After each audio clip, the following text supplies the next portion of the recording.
Stonehenge has been vandalised by climate protesters demanding an end to fossil fuels.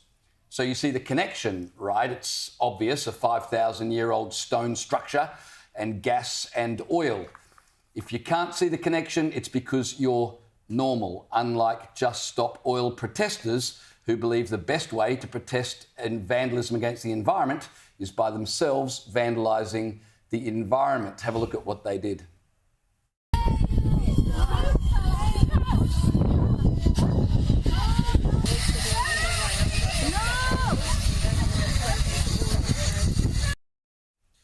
Obviously, it's a lot easier to spray orange paint everywhere than to actually think.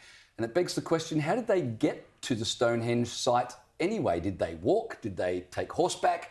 They probably travelled on a bus using fossil fuels to protest fossil fuels. Here's one of the protesters explaining just how useless an Oxford University degree is these days.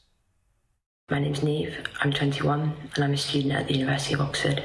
Today I'm taking action with Just Stop Oil to demand that the UK government commits to signing the Fossil Fuel Non-Proliferation Treaty and promises to stop burning fossil fuels by 2030. To refuse to do so is to warrant death, destruction and suffering on an absolutely immense and immeasurable scale.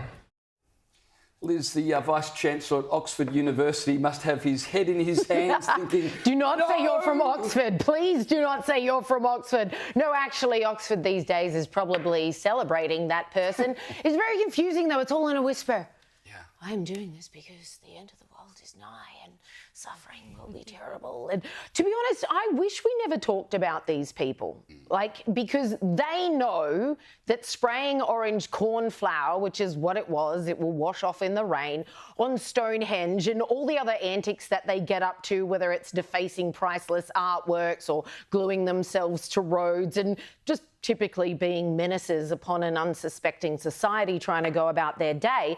They know that none of that is changing the climate. They know that none of that is going to force the government to take the action that they're demanding, but they do know this is going to get our cause and our visibility on the platforms, the media platforms of the world. So I hate it when we give it to them. It might do that, but it certainly doesn't win over the general population. I mean, it just turns off more people to their cause. So, I mean, I'm not going to give them the infamy that they obviously so deeply desire by actually naming them again, but this mob has absolute form. I've got to say, I thought this was the lowest that they've taken it. You know, they've targeted a snooker championship before. They've even targeted an MP's wedding.